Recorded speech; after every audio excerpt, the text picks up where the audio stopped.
Ce podcast est une diffusion du Cannes Football Club, l'alternative foot. Allez au cannesfootballclub.com. Ce podcast est présenté par Mise au jeu.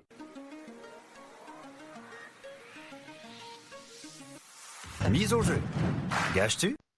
Salut tout le monde, Étienne Boutier avec vous pour ce tout dernier résumé du jour de la Coupe du Monde 2018, édition du 15 juillet.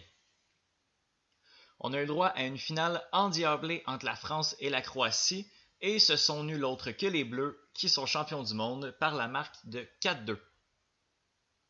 Pour la petite histoire du match, rapidement à la 18e minute, sur un coup franc d'Antoine Griezmann, Mario Mandzukic met un but contre son camp, ce qui donne l'avance à la France par la marque de 1-0.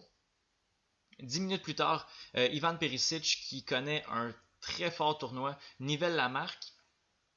Et à la 38e minute, Antoine Griezmann convertit un pénalty pour donner l'avance à la demi 2-1 pour la France. Après ça, on a semblé assez tendu du côté de la France. On avait les Croates étaient tout feu tout flamme, là. On attaquait de tout bord, tout côté.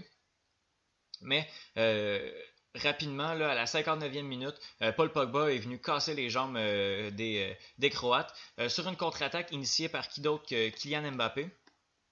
Donc, Pogba met un but pour faire 3-1 et 6 minutes plus tard, Kylian Mbappé, le jeune joueur là, qui vient mettre un 4-1. On a senti à ce moment-ci là, que le match était à 4-1. Là, il reste un petit peu plus qu'une vingtaine de minutes à jouer. On sentait le match assez plié. Mais Hugo Lloris, il va d'une très belle bourde pour remettre le ballon sur le pied de Mario Mandzukic qui va faire 4-2. Ce but-là, à la 69e minute, a donné quelques espoirs aux Croates, mais on a attaqué un peu, on a touché à beaucoup de ballons du côté croate à ce moment-ci du match et pour le reste de la rencontre, mais on n'a pas réellement été capable d'inquiéter les Français là, et d'aller mettre un but qui aurait pu leur mettre encore plus de chaleur sur les joueurs. Et la Croatie doit s'avouer vaincue contre les Français qui ont vraiment été la meilleure équipe dans ce match-ci. Les Croates n'ont pas à être gênés de leur performance. Là. On s'attendait peut-être à des quarts de finale, peut-être voir les demi pour les Croates. De les voir en finale comme ça avec 3 prolongations et un match de moins, une journée de moins en fait à jouer dans les jambes. Là. C'était assez incroyable là, de voir les Croates qui ont tout donné, mais qui se sont butés aux talentueux Français. Là. Les Français qui m'ont semblé un peu tendus justement défensivement en début de deuxième demi. Là. C'est sûr, c'est une finale de Coupe du Monde, là, c'est facile à dire là, de les voir tendus et c'était assez normal. Mais on était quand même assez brouillon. Par chance que Paul Pogba est venu mettre le but. Là. Mais si on compare à la demi-finale contre la Belgique, on n'était pas aussi serein. C'est peut-être dû au fait que la Belgique semblait très très très organisée et que la Croatie attaquait un peu de partout. On n'était peut-être pas prêt à faire face aux joueurs croates d'où la menace pouvait venir de n'importe où. Mais bon, on a réussi à tenir et puis on a pris l'avance 4-1 au milieu de la deuxième demi et puis ça a scellé le match pour les Français qui sont champions du monde pour la deuxième fois de leur histoire. Félicitations à tous les joueurs, félicitations au sélectionneur Deschamps qui a réussi son pari, qui a entraîné et qui a géré les match après match de façon extrêmement efficace. Au niveau du coaching, là, je crois que ça a été un des meilleurs coachs du tournoi pour se rendre en finale et gagner finalement. Là, c'est assez incroyable.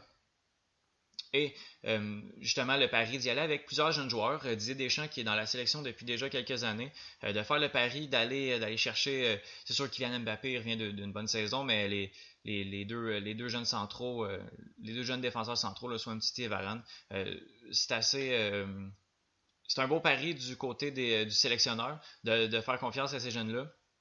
Encore une fois, Benjamin Pavard ou même Hernandez là, sur les côtés, là, c'est des gars qu'on voyait peut-être pas là pendant la Coupe du Monde, mais ils ont joué soit tous les matchs ou presque tous les matchs là, et c'est assez, ils ont quand même brillé là, donc bravo à Didier Deschamps et à toute son équipe pour la Coupe du Monde. Une Coupe du Monde qui, de la victoire russe contre l'Arabie Saoudite jusqu'à la victoire française contre les Croates, en passant par le triplé de Cristiano Ronaldo contre le Portugal ou le but de Toni Kroos contre la Suède, le but victorieux, là, nous a fait vibrer. Ça a été une très très belle Coupe du Monde où rien n'était acquis pour n'importe quelle équipe. On l'a vu, on a eu le droit à des belles histoires comme celle de la Suède, qui a été assez incroyable. On a eu des confirmations, on a eu des déceptions aussi. Beaucoup d'équipes qui vont devoir se regarder dans le miroir et recommencer un nouveau cycle. D'autres équipes qui vont pouvoir bâtir sur ce qu'elles ont accompli déjà présentement. Ce fut une Coupe du Monde qui va rester à jamais gravée dans nos mémoires. C'était donc mon dernier résumé du jour. Je vous quitte. Avant ça, j'aimerais remercier toute l'équipe du CanFC pour m'avoir fait confiance dans ce projet un peu fou d'y aller avec une émission par jour. J'aimerais les remercier pour la confiance. On va se revoir. J'aimerais bien être de retour dans vos oreilles éventuellement. Sinon, on écoute tous les autres podcasts. Là, je vais en oublier, là, c'est sûr, mais on écoute le Couscous Piri Piri de Sofiane et Nilton et le Lopo Avendano là, de l'ami Fred et Alec. Le contenu du CanFC est assez varié. Je vous invite à aller écouter les podcasts, à lire les articles aussi. Et je serai de retour, là, que ce soit sur papier ou que ce soit par podcast. Alors, c'est tout pour moi. Ce n'est qu'un au revoir. On se revoit éventuellement pour d'autres beaux projets. Ciao les amis!